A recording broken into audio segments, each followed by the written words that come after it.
Paris Masters to now? How does it feel? And the last time you guys were in Paris together? Yes.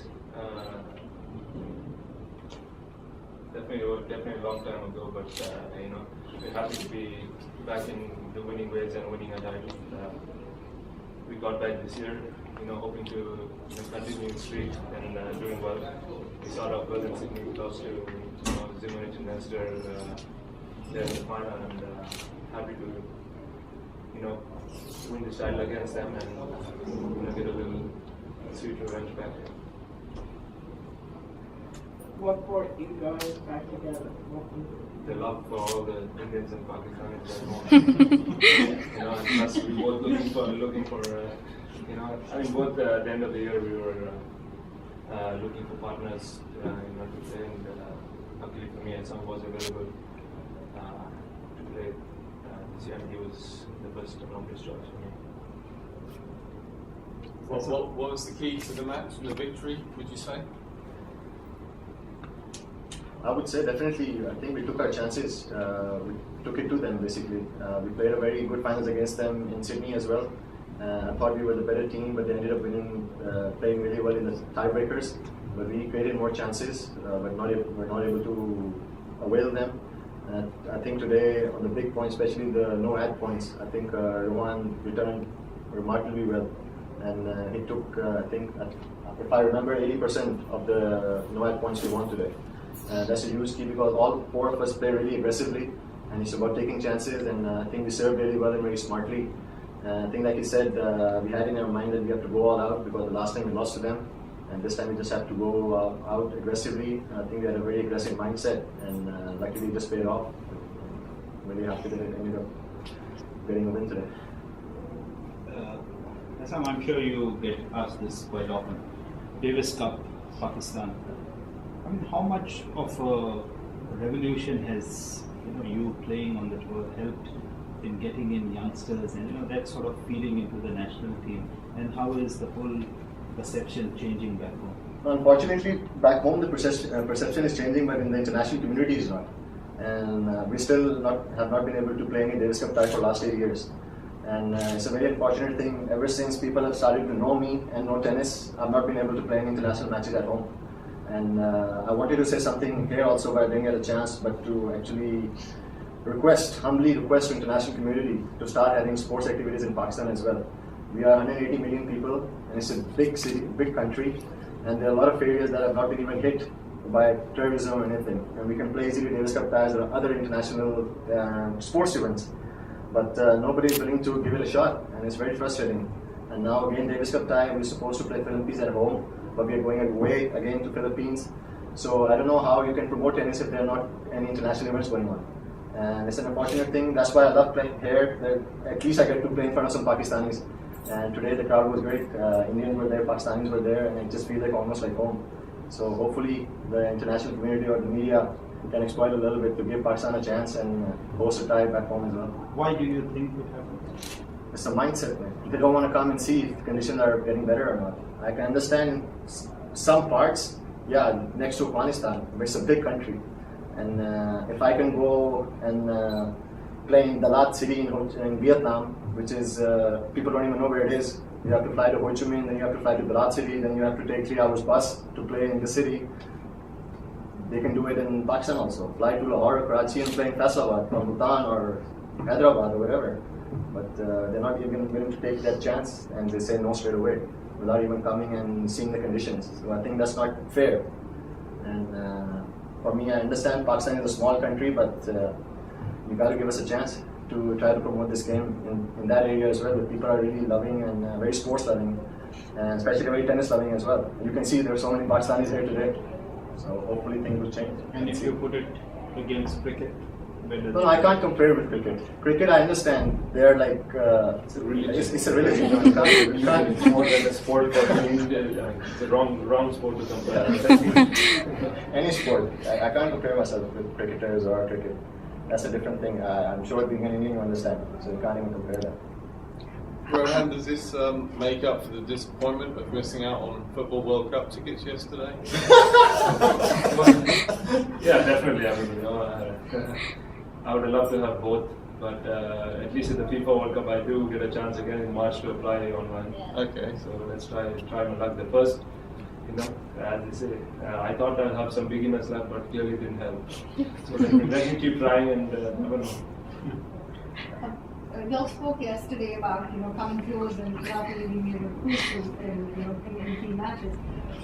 Today it didn't even come close. Can you just talk about making that little transition from semis, final, and coming through again? I think it is the belief in us where if we keep motivating each other and keep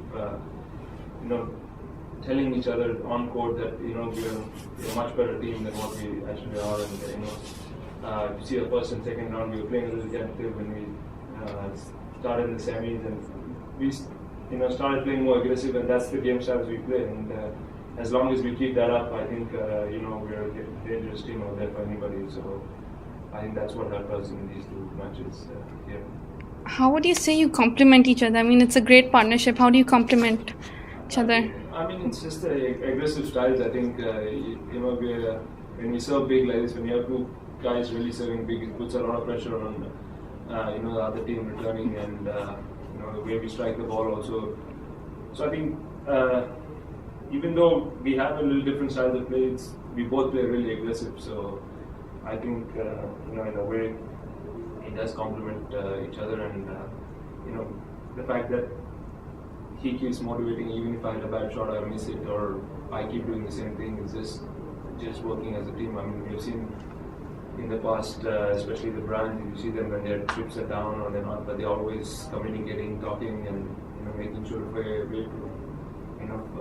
find a way from the hole they're in. So I think those are the few aspects we take from watching all these big teams and learn from that. And now we have Scott Davidoff traveling with us. He's been on the tour for many years and a lot of experience, so I think he's brought in so much more into our game as well. Rohan, speaking of big events in Brazil, how relieved are you that the Indian Olympic Committee the ban's been lifted by the IOC, so that the door to Rio in 2016 isn't shut for you and other Indian players like yourself? I think it's a great thing. For any athlete representing the country, it's probably the biggest thing to represent the flag and be at the opening ceremony or the closing ceremony, walking with the flag. So I'm glad that it's all clear right now, and every athlete can represent the flag in the Olympic, Asian Games, Commonwealth Games, and everything. And where's your training base, basically, on and off season? Normally on the flights, actually. We travel 30 weeks a year. I mean, it's pretty much every single week. There's no really training base. I mean, we're non-stop. Our calendar, ATP calendar, if you see, starts from this year, started December 30th. Yeah. And the O2 finishes 16th of November. Mm-hmm. So it's in a whole season. I mean, even though and December is the only time we try to spend some time with family and friends. So again, it's definitely on the road. Okay. Can you talk a little about your friendship? Your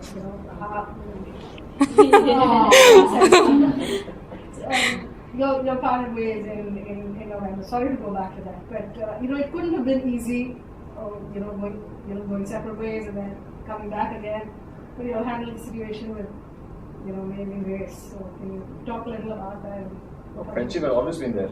It had nothing to do with friendship. It's not like I started hating him. And when I was not playing with him, I was not supporting him and not cheering for him. And it was a professional decision. He wanted to play with either Leander or Mahesh during the Olympic year. And I respected that. Unfortunately, I don't have any Pakistani to rely on to play Olympics. He had that opportunity. And unfortunately, things didn't go well for them in Olympics, but he made that decision and I had to respect it. And the only reason I didn't play in 2013 with him because I felt like 2012 with Jules went really well.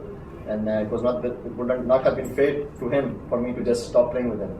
So that's why I gave another year and played with him. But friendship is still there. We still stayed in touch all the time. He was coming to watch my matches. I was going to watch his matches.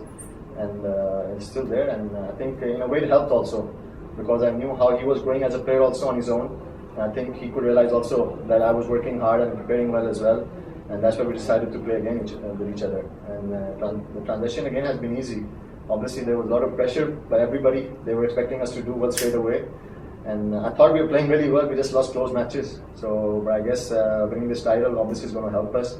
It's my first 500 title in my career, so I'm very excited about that, and hopefully can have my first Grand Slam also hopefully this year with this guy right next to me. So let's see. Last one. What would both be- of you, the Premier League draft tomorrow, your thoughts on that? Hopefully get picked. That's all. That's the thought. I mean, there's no other thought. I mean, if I had my say so, I would go there and sell myself. But there's nothing to it. I mean, you go there, your name is in the draft, you get picked. On the league. On the league, of course. I mean, it's I think really fabulous that to have a team event like this, to have all the top athletes come together, and if it, like we were talking the other day, it would be a great experience to be a part of. Doesn't matter who. I mean, it could be Djokovic, Sampras, Serena, all in one team. I mean, this never happens. And very rarely. You get to spend time with these top athletes, or get some experiences from them. So if I'm one of the teams, if I get picked, it's going to be a hell of an experience, and I think it's great for tennis. Not only because tennis is such an individual sport, it also brings camaraderie to all the players as well. I think it makes it a much more healthier option as well for all the players. So I think it's a great thing which Mahesh has started.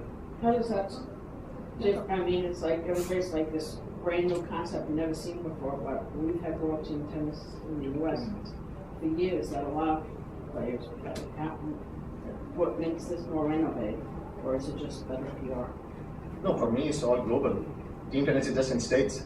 You're bringing so many aspects of the game. You're getting involved, especially the Asian market, where you don't get to see so many the top stars that very often. For me as a Pakistani, obviously it's going to be an honor and a privilege to be a part of any team. I never even imagined to be on the same side of, if I get picked for Rafa or Roger or Sampras or Chang or whoever. I just saw these guys on television. So like Rohan said, it's going to be, I think, a great experience for guys like us and tennis in general. I think it's a great concept, and I wish Mahesh all the very best, and I hope it keeps growing, and it's going to help a lot of tennis players as well. Thank you. Congratulations, guys.